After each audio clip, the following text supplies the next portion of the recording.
이 시간에 우리를 대표해서 배순희 집사님 기도하십니다.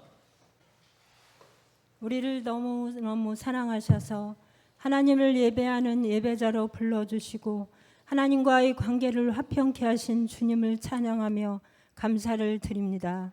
너무나도 무더웠던 올여름 동안 우리 믿음의 가족들 이런저런 연약함 또 아프고 힘든 부분들도 있었지만 하나님의 은혜로 잘 견디고 이겨내서 또 하나님께로 나오게 하시니 그 은혜 참 감사합니다.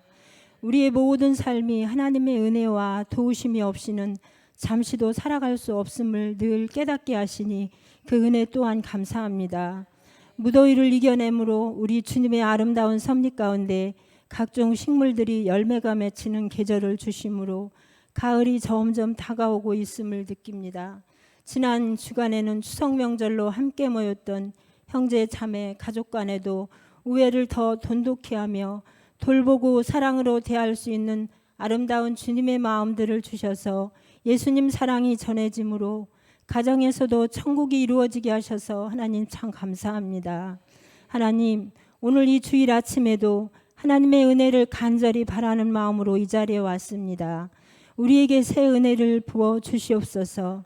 우리가 말씀을 들을 때에는 다 지키지는 못하더라도 많이 노력하고 또 순종하며 살아가겠노라고 다짐하고 결단하지만 또 우리가 성전을 떠나 세상에서 살아가다 보면 하나님과 멀어질 때도 있고 내가 주인 되어 나를 내세우는 부끄러운 모습이 보여질 때도 많이 있습니다.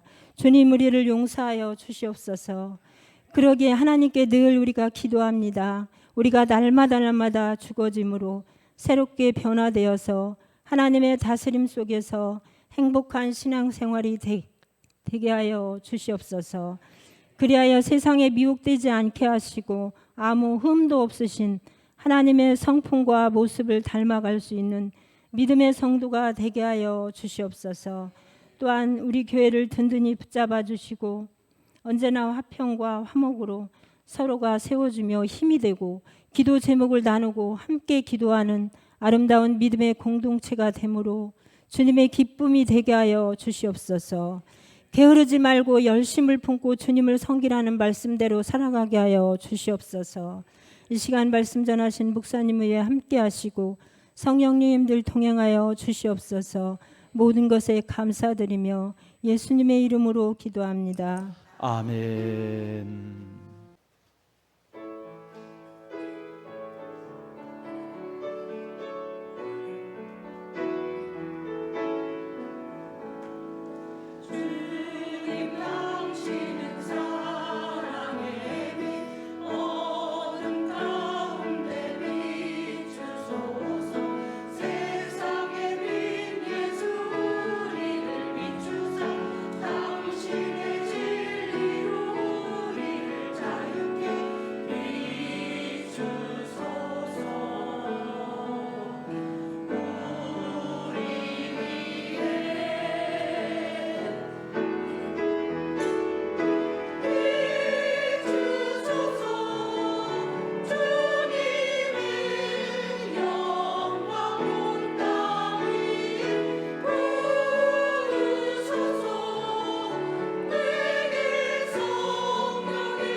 하나님 주시는 말씀 함께 보십니다. 고린도전서 15장 3절에서 8절까지 말씀입니다.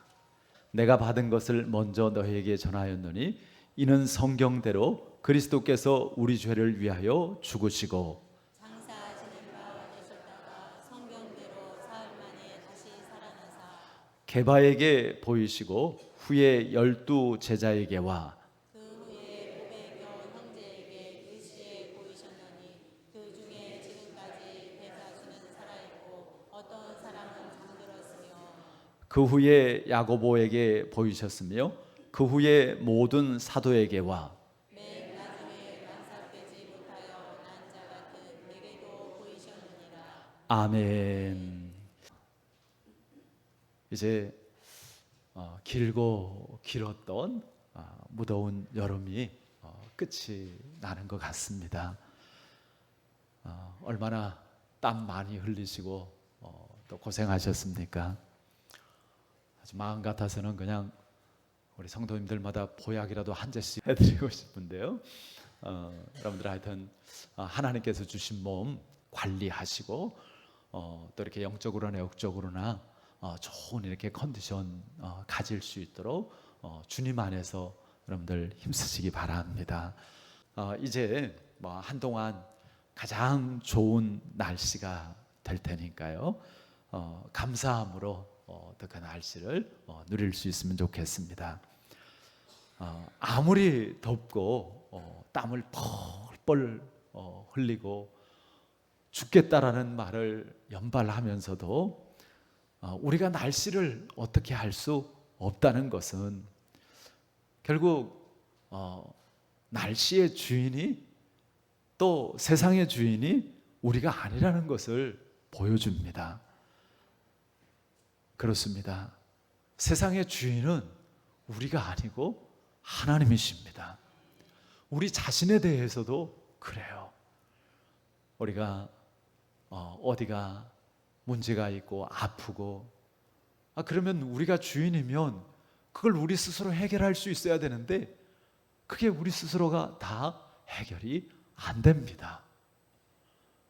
우리가 마음을 먹고 이렇게 해야지, 또 어떤 것은 이렇게 하지 말아야지.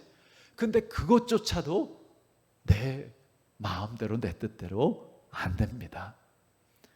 결국 우리의 주인은 내가 아니고 하나님이시라는 것입니다.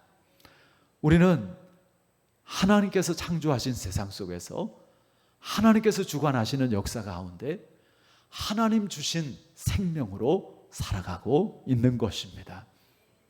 그러므로 우리는 하나님과 함께하고 또 그분의 뜻을 따라 살아갈 때 바르게 살 수 있고요, 뿐만 아니라 행복하게 살 수 있게 되어지는 것이죠. 이스라엘 백성들이 하나님을 떠나서 자신들을 위해서 하나님 아닌 다른 것을 섬기면서 살았을 때, 그들이 죄 가운데 행할 때 그들은 고통과 멸망을 당할 수밖에 없었던 것이죠. 하나님 없이 지금 당장 문제가 없고 잘 되는 것 같아도요, 그것은 불행으로 가는 지름길일 뿐입니다. 우리가 하나님을 떠난 것, 하나님에게서 벗어나는 것, 이것이 곧 죄입니다. 왜 사람들이 하나님에게서 벗어나요? 왜 자기 마음대로 자기 좋은 대로 하려고 그래요? 지금 당장은 그게 편해요. 지금 당장은 그게 나에게 이익이 될 것 같아요. 그러나 여러분, 물고기가 물을 떠나서 살 수 없는 것처럼 우리가 하나님을 떠나는 그 순간 그것이 죄고 그것이 사망이라는 것입니다.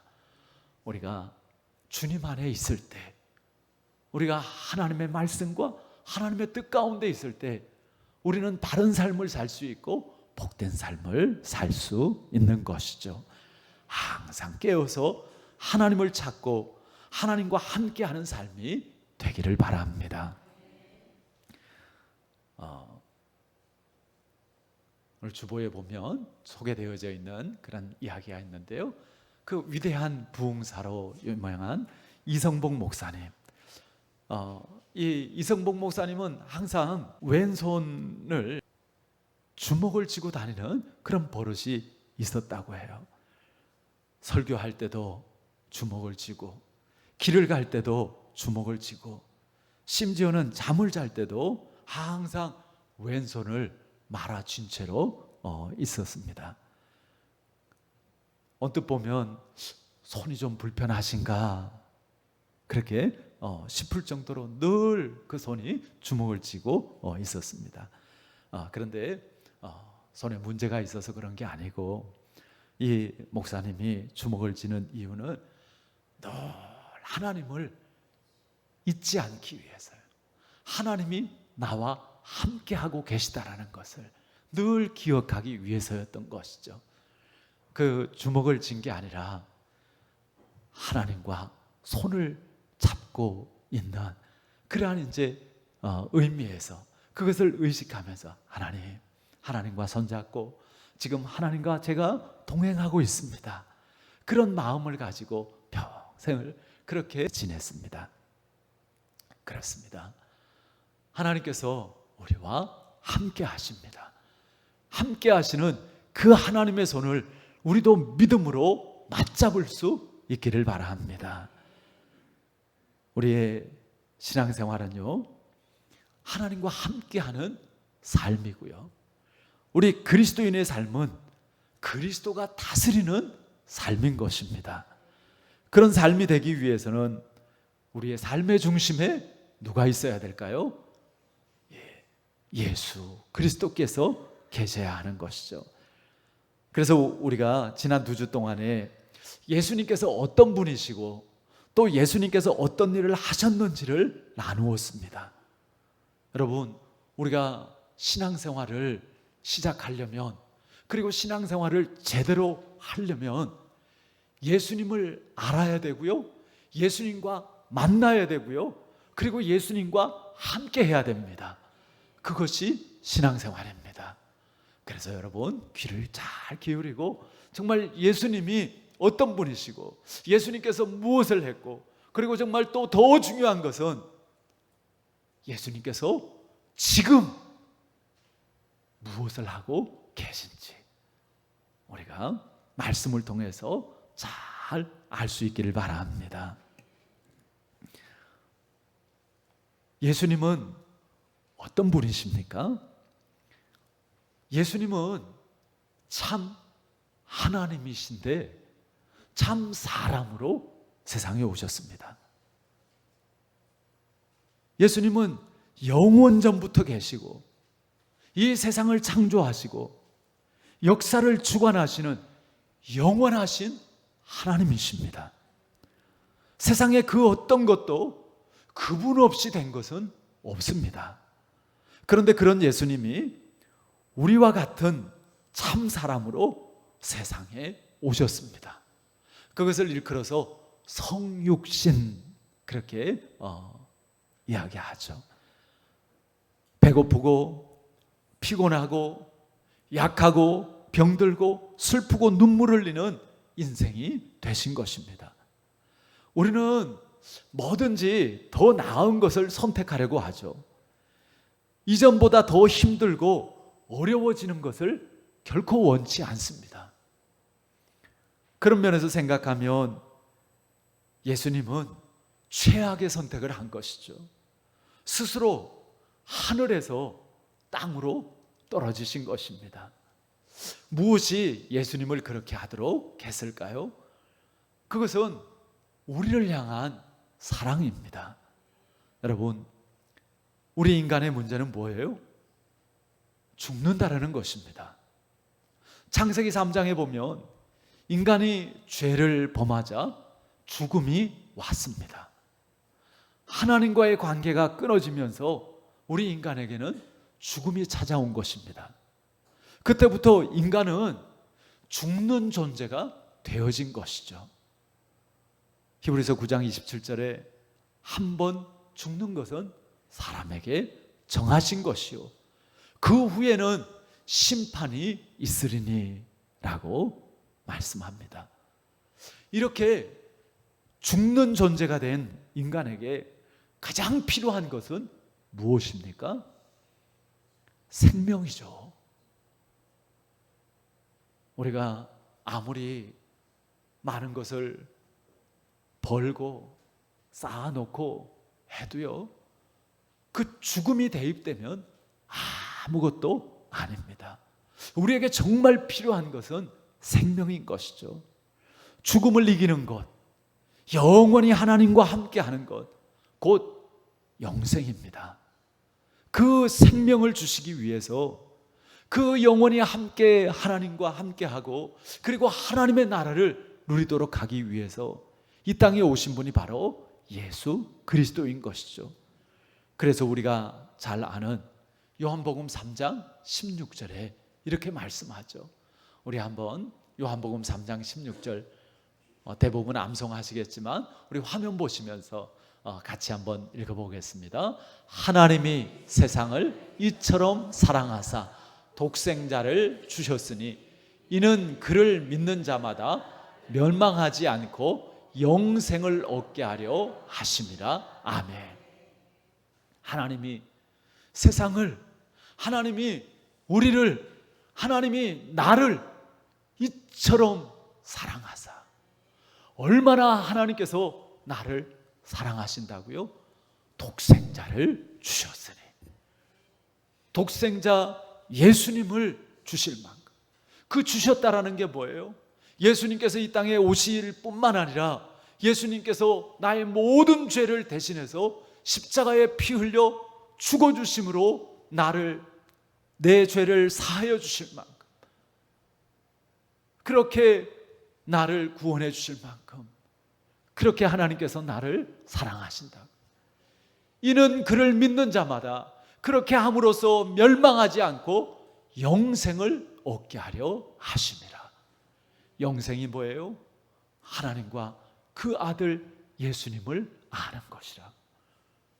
함께 하는 것이라고요. 그 모든 것을 함께 누리는 것이라고요. 그렇습니다. 죄를 짓고 하나님을 떠나 영원한 죽음과 멸망과 고통에 처한 우리를 구원해 주시기 위해서 예수님께서 오신 것입니다.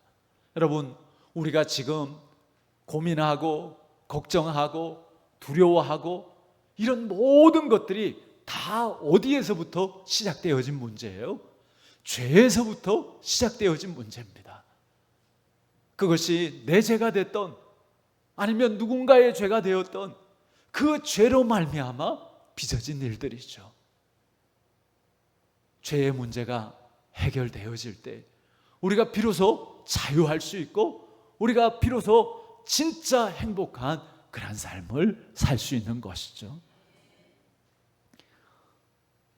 죄를 짓고 하나님을 떠나 영원한 죽음과 멸망과 고통에 처한 우리를 구원해 주시게 오신 예수님. 그래서 인자가 온 것은, 내가 온 것은 섬김을 받으려 함이 아니라 도리어 너희를 섬기려 하고 자기 목숨을 많은 사람의 대속물로 주려 함이라.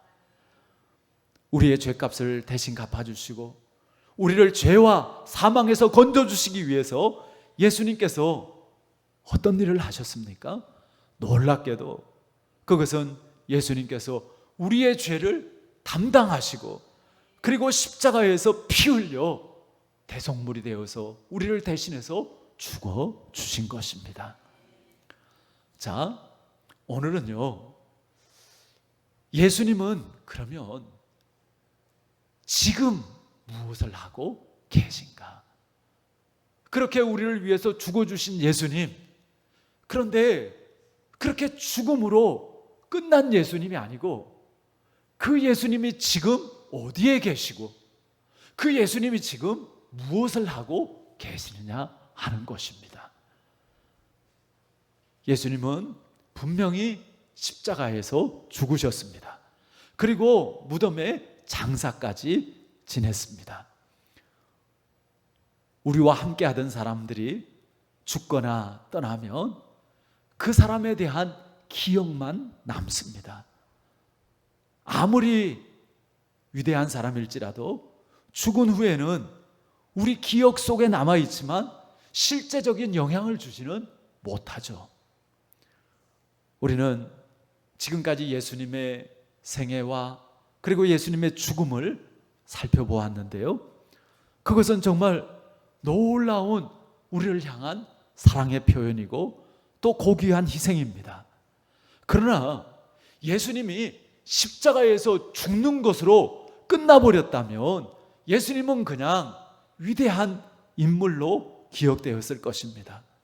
고맙긴 하지만 그가 결코 우리의 구원자가 될 수는 없는 것입니다. 그런데 엄청난 반전이 일어났습니다. 성경은 예수님이 죽고 끝난 것이 아니라 예수님이 그 죽음 가운데서 다시 살아났다고 말씀합니다. 그리고 그 예수님이 지금 살아서 역사하신다고 말씀합니다. 여러분,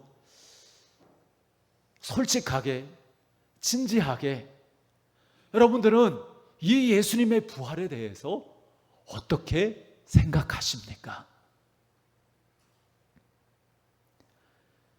예수님의 생애와 죽음에 대해서 알고 그것을 높이 평가하는 사람들이 있습니다. 그러나 예수님의 부활에 대해서 인정하지 않고 그것을 생각하지 않는다면 예수님을 제대로 알고 평가하는 것이 아닙니다. 왜냐하면 예수님의 부활은 예수님 자신이 살아있을 때도 예언하신 것이고요. 또 그 제자들이 목숨을 걸고 증거한 것이기 때문입니다. 부활은 예수님에게 있어서 가장 중요한 사건입니다. 예수님은 자기가 죽은 후에 어떤 일이 일어날 것이라고 말하셨을까?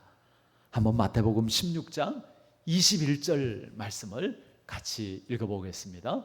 이때로부터 예수 그리스도께서 자기가 예루살렘에 올라가 장로들과 대제사장들과 서기관들에게 많은 고난을 받고 죽임을 당하고 제3일에 살아나야 할 것을 제자들에게 비로소 나타내시니. 이때로부터라는 것은 베드로의 신앙 고백이 이거부터죠. 자, 예수님께서 이제 십자가에 고난당하고 그리고 죽으실 것 뿐만 아니라 죽으신 지 제3일에 다시 살아나야 할 것을 제자들에게 말씀해 주십니다. 그리고 예수님은 말씀대로 죽으신 지 3일 만에 다시 살아나셨습니다. 하나님께서 예수님의 부활을 통해서 예수님이 참 하나님이시고 하나님의 아들이심을 그리고 우리의 구원자이심을 분명하게 증거해 주고 있는 것입니다. 여러분, 죽은 사람이 그것도 장사한 지 3일이 지났는데 다시 살아났다는 이 이야기를 들으면 자다가도 벌떡 깨고 누워있는 사람도 벌떡 일어날 일이죠. 이건 뭐 기가 막힌 이야기입니다. 누군가 죽었다가 3일 만에 살아났다고 한다면 죽었던 사람이 장사 지낸 사람이 다시 살아나서 돌아왔다고 한다면 그것을 어떻게 믿을 수 있습니까? 에이, 거짓말. 그렇죠. 당연히 거짓말입니다. 그것은 있을 수 없는 일이기 때문입니다. 그러나 앞서서 우리가 말씀을 통해서 보았듯이 그분이 하나님이시라면 이야기가 달라지는 것이죠. 하나님이시고 하나님의 아들이신 예수님은 죽고 끝나는 것이 아니라 살아나셔야 하는 것이 당연합니다. 만약 부활하지 못한다면 어찌 하나님이시겠습니까? 예수님의 부활은 예수님이 누구신가를 나타내 주는 거예요. 에이, 죽은 사람이 어떻게 살아나? 그거는 예수님을 그냥 단지 사람으로만 생각했을 때 이야기죠. 그러나 예수님은요, 사람이기 이전에 참 하나님이시고 하나님의 아들이셨습니다. 그런데 단지 정말 우리를 사랑하셔서 우리를 구원하시기 위해서 우리와 같은 참 사람으로 이 땅에 오셨던 것이죠. 예수님의 부활은 예수님이 누구신가를 알면 자연스럽게 믿을 수 있는 것이죠. 성경은 예수님이 자신이 말씀한 대로, 예언한 대로 다시 살아났다고 전하고 있습니다. 거기에는 그냥 예수님의 말뿐만 아니라 많은 그 예수님의 부활을 목격하고 부활한 예수님을 만난 그러한 증인들이 있는 것이죠. 부활한 예수님을 어떤 사람들이 보았습니까? 오늘 우리가 읽은 이 본문 말씀에 부활한 예수님을 만난 그 사람들을 열거하고 있는데요. 내가 받은 것을 먼저 너에게 전하였느니 이는 성경대로 그리스도께서 우리 죄를 위하여 죽으시고 장사 지낸 바 되었다가 성경대로 사흘 만에 다시 살아나사. 고린도전서 15장 5절부터 8절까지 말씀 한번 차분하게 누가 이렇게 부활하신 예수님을 만났나 한번 읽어보실까요? 게바에게 보이시고 후에 12 제자에게와 그 후에 500여 형제에게 일시에 보이셨나니 그 중에 지금까지 대다수는 살아있고 어떤 사람은 잠들었으며 그 후에 야고보에게 보이셨으며 그 후에 모든 사도에게와 맨 나중에 만삭되지 못하여 난 자 같은 내게도 보이셨느니라. 아멘. 자, 부활하신 예수님 누구에게 보이셨어요? 게바에게. 게바가 누구예요? 베드로. 또 12 제자에게 뿐만 아니라 500여 형제에게 일시에,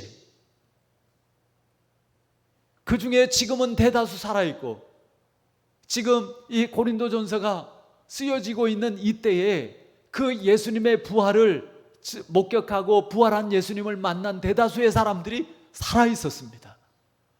그러니까 만약에 예수님의 부활이 거짓이라고 한다면 이런 성경을 쓸 수가 없는 것이죠. 정말 중요한 것은 사도 바울이 고백하는 것처럼 내게도 보이셨느니라.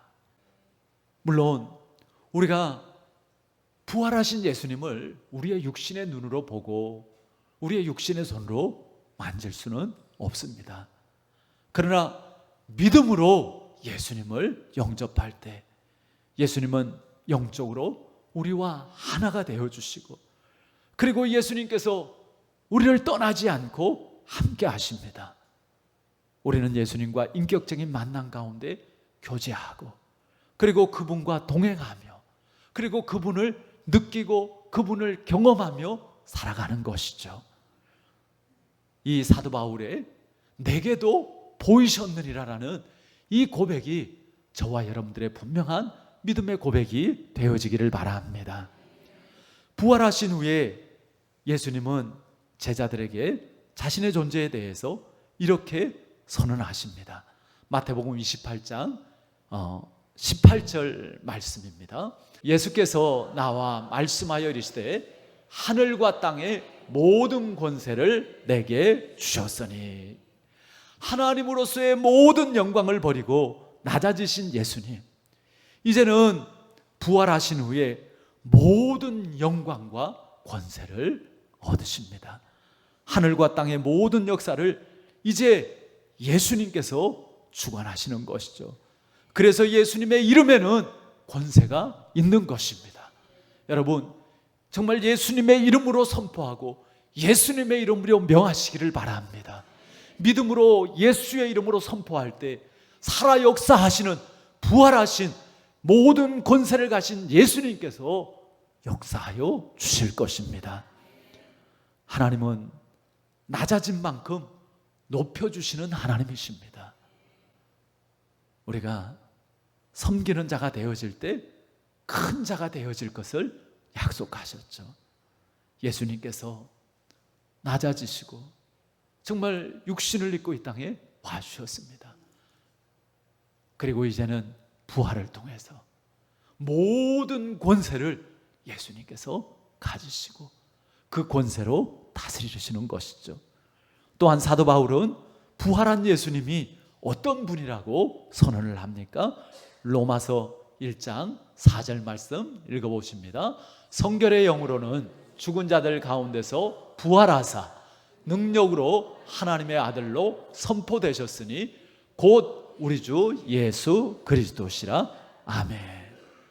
부활은 예수님이 우리의 구원자이시고 주인이시라는 것을 확인해 주는 직인 같은 것입니다.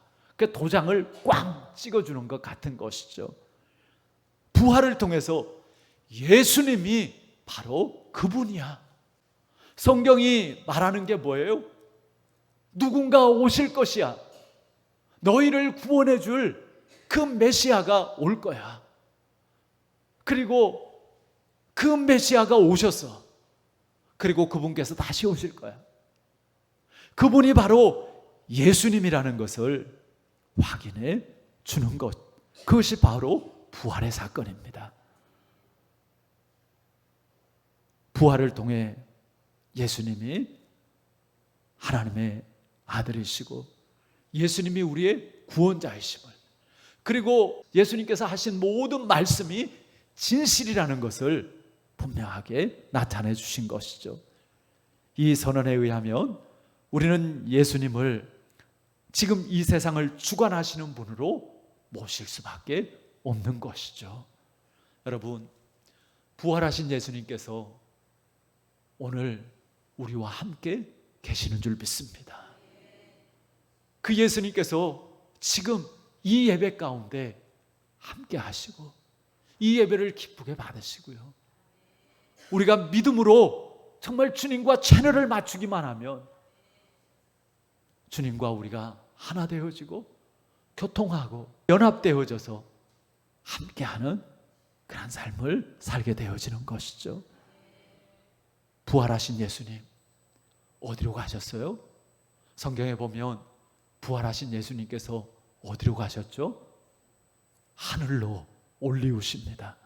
사도행전 1장 11절 말씀에 보면 이르되 갈릴리 사람들아 어찌하여 서서 하늘을 쳐다보느냐, 너희 가운데 하늘로 올려주신 이 예수는 하늘로 가심을 본 그대로 오시리라 하였느니라.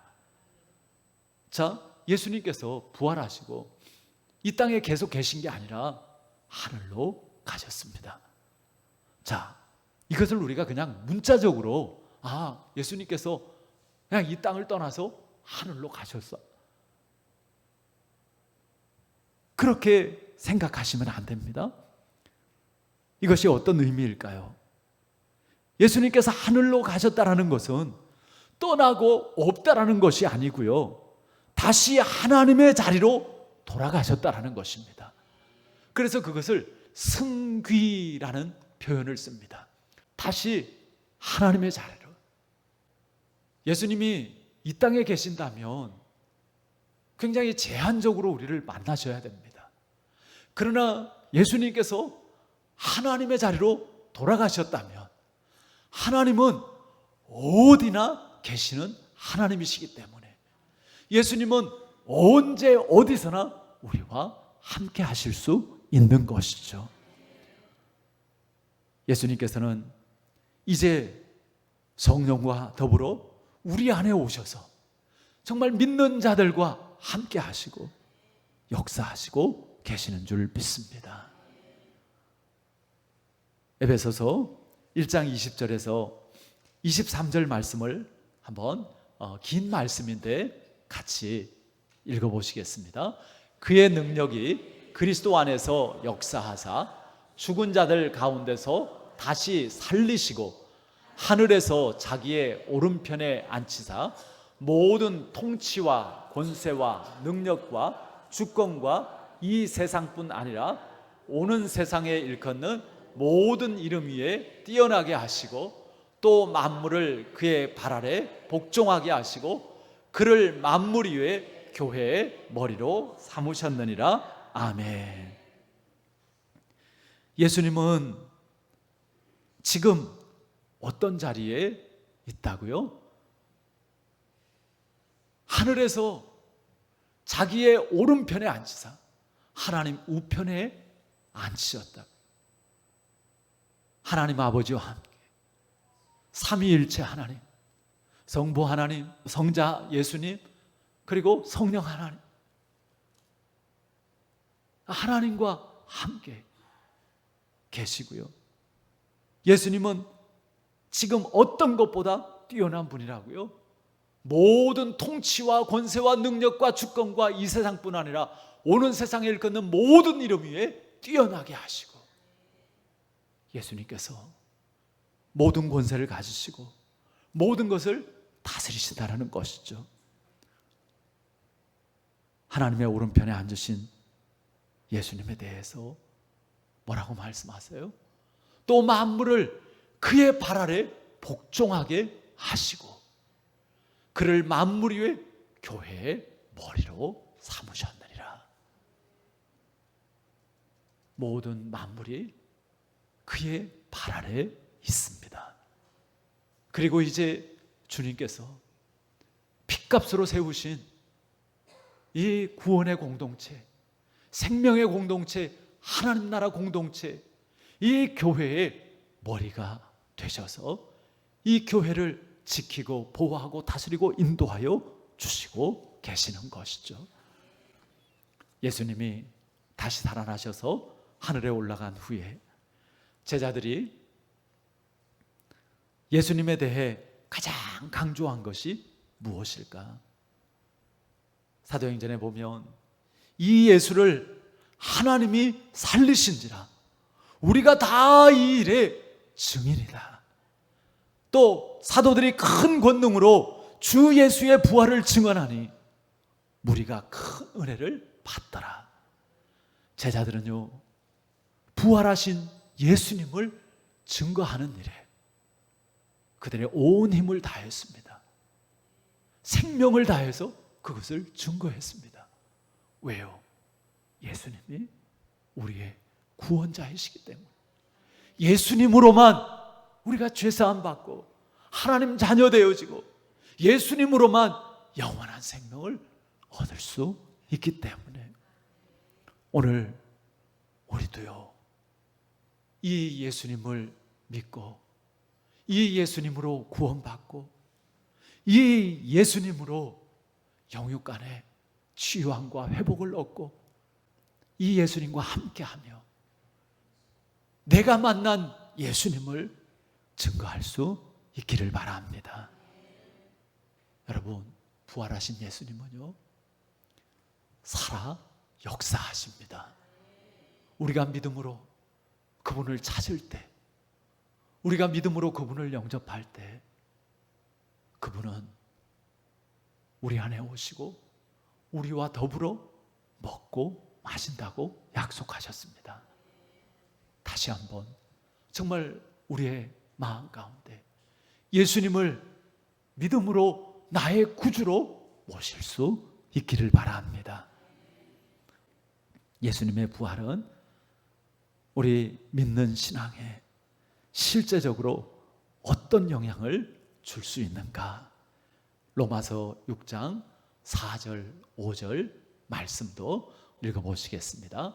그러므로 우리가 그의 죽으심과 합하여 침례를 받음으로 그와 함께 장사되었나니 이는 아버지의 영광으로 말미암아 그리스도를 죽은 자 가운데서 살리심과 같이 우리로 또한 새 생명 가운데 행하게 하려 함이라. 만일 우리가 그의 죽으심과 같은 모양으로 연합한 자가 되었으면 또한 그의 부활과 같은 모양으로 연합한 자도 되리라. 아멘. 우리가 그의 죽으심과 합하여 침례를 받음으로 그와 함께 장사되었나니. 침례를 받을 때 세례도 의미적으로는 같은 것입니다. 그러니까 침례라는, 세례라는 그 말 자체가 무슨 뜻이에요? 이렇게 잠긴다라는 뜻이에요. 물에 푹 잠기는 거예요. 그래서 침례를 받을 때 어떻게 해요? 먼저 물에 잠깁니다. 무슨 의미예요? 그게 죽음을 의미하는 것입니다. 내가 그리스도 안에서 내가 죽었습니다. 예수님의 그 십자가의 죽음과 더불어 내가 그리스도와 함께 십자가에 못 박혔나요? 예수님께서 나를 대신해서 십자가에 못 박혀 죽으셨잖아요. 그때 내가 주님과 함께 죽음으로 죄에 대해서 죽는 것이죠. 우리가 죄에 대해서 죽을 때 우리는 비로소 죄에서 자유할 수 있게 되어집니다. 죄에 대해서 죽을 때 우리가 의롭게 되어지고요, 우리가 하나님에 대하여 살 수 있는 것이죠. 그래서 그와 함께, 예수님과 함께 장사되었나니, 이는 아버지의 영광으로 말미암아 그리스도를 죽은 자 가운데서 살리신 같이 우리도 또한 새 생명 가운데 행하게 하려 함이라. 만일 우리가 그의 죽으심과 같은 모양으로 연합한 자가 되었으면 또한 그의 부활과 같은 모양으로 연합한 자도 되리라. 그래서 침례 받을 때 물에 잠깁니다. 그런데 그냥 계속해서 물에 잠겨 있기만 하면 안 되죠. 다시 일으킵니다. 그 다시 일으킨다라는 건 뭘 의미하는 거예요? 이제 다시 살아나는 거예요. 거듭남을 의미하는, 예수 그리스도께서 부활하신 것처럼 또 나의 그 부활을 또 의미하는 것입니다. 예수와 함께 죽고 예수와 함께 사는. 신앙생활은 예수님과 함께 한다라는 것이죠. 연합되어지는 것, 하나 되어지는 것입니다. 예수님의 부활은 놀랍게도 우리도 영원한 생명을 얻고 부활할 것을 보여주는 하나님의 약속인 것이죠. 우리가 죽은 후에 어떻게 될까 걱정되기도 하고 두렵기도 합니다. 그러나 여러분, 죽음에 대해서 예수 그리스도를 믿는 믿음 안에서 전혀 걱정하거나 두려워하지 않아도 됩니다. 예수 믿고 예수님과 연합된 사람은 예수님처럼 영원한 새 생명을 얻은 줄 믿습니다. 예수님의 그 부활의 모습이 바로 우리의 미래의 모습인 것이죠. 우리의 죽음 이후에 그 복된, 그리고 정말 더 완전한 그러한 모습인 것이죠. 예수님께서 죽어주시기만 하고 부활하지 않으셨다면 그냥 그렇게 끝나는 것이죠. 그러나 예수님께서 부활하심을 통해서 모든 것을 바꾸어 놓으셨습니다. 하나님의 말씀이 진리인 것을 증명해 주셨습니다. 여러분, 우리가 오늘 말씀을 통해서 다시 한번 예수님의 그 부활과, 그리고 그 부활을 통해서 지금도 살아 역사하시는 그 예수님을 믿을 수 있길 바랍니다.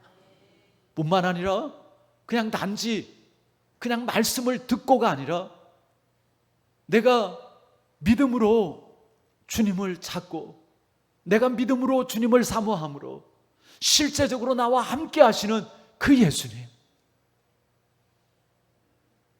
나에게 말씀하시고 그리고 나의 삶을 주관하시는 그 예수님,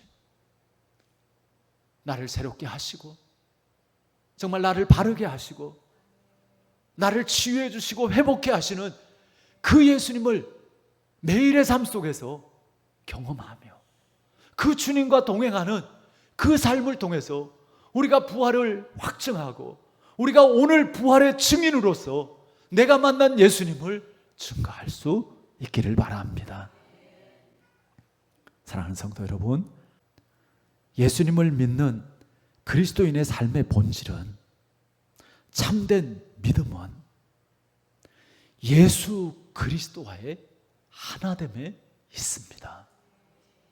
예수님과의 연합입니다. 사귐입니다. 부활하셔서 지금도 살아계신 예수님께서 우리 안에 오셨고, 우리는 그 예수님과 친밀한 교제, 사귐을 가지는 것이죠. 부활하신 예수님은 오늘 모든 역사를 주관하시고 또 우리 가운데 함께하고 계십니다. 우리의 신앙생활이 부활하신 예수님과 함께하는 신앙생활, 정말 주님과 행복한 동행의 신앙생활, 그리고 매일의 삶 속에서 주님을 경험하는 살아있는 그러한 신앙생활이 되어지기를 주 예수 그리스도의 이름으로 축원합니다. 아멘. 우리 옆에 분들과 축복하며 인사하실 때, 예수님은 부활하셔서 지금 우리와 함께 하십니다. 인사합니다. 예수님은 부활하셔서 지금 우리와 함께 하십니다. 아멘. 기도하겠습니다. 하나님 아버지, 감사합니다. 참 하나님이시고 참 사람 되신 예수님께서 우리의 죽음과 우리의 모든 불행의 뿌리가 되는 그 죄를 대속하시기 위해서 우리의 죄를 담당하시고 우리를 위해서 십자가에 피 흘려 죽으심으로 우리의 죄를 깨끗게 하신 줄 믿습니다. 또한 그 죽음으로 끝나지 않고 성경대로 다시 살아나심을 통하여서 그 부활로 예수님께서 우리의 구원자 되심을, 예수님의 하나님과 하나님 아들 되심을 분명하게 증거해 주신 줄 믿습니다. 부활한 예수님을 만났던 수많은 사람들, 오늘 부활하신 예수님께서 또한 우리와 함께 하시고 또 우리를 만나 주시는 줄 믿습니다. 우리 모두가 믿음으로 예수님을 만나게 하여 주시옵시고, 언제 어느 곳에 있든지 혼자 있지 않고 함께 하시는 주님과 동행하게 하여 주시옵소서. 늘 주님을 부르게 하시고 늘 믿음 가운데 주님의 음성을 듣고 주님의 위로와 주님의 격려와 또 주님의 때로는 책망과 주님의 인도하심 속에서 우리가 복된 성도의 삶, 하나님 나라 여정을 걸어가게 하여 주시옵소서. 부활하신 예수님께서 지금도 이곳에 우리와 함께 하시는 줄 믿습니다. 뿐만 아니라 우리의 한 주간의 모든 삶에 우리가 어느 곳에 있든지 함께 하시는 줄 믿습니다. 우리도 믿음으로 부활하신 그 주님과 함께 하게 하여 주시옵소서. 이제는 부활의 우리 주 예수 그리스도의 크신 은혜와 하나님 아버지의 지극하신 사랑하심과 성령님의 깨우쳐 주심과 도우심과 인도하심이 오늘 다시 한번 부활하신 예수님을 믿음으로 고백하고 또 그 예수님을 마음 가운데 모시고 주님과 동행하기를 사모하고 결단하는 모든 성도들 머리 위에 지금부터 영원까지 함께 하시기를 간절히 축원하옵나이다. 아멘. 하나님 감사합니다. 아버지 감사합니다.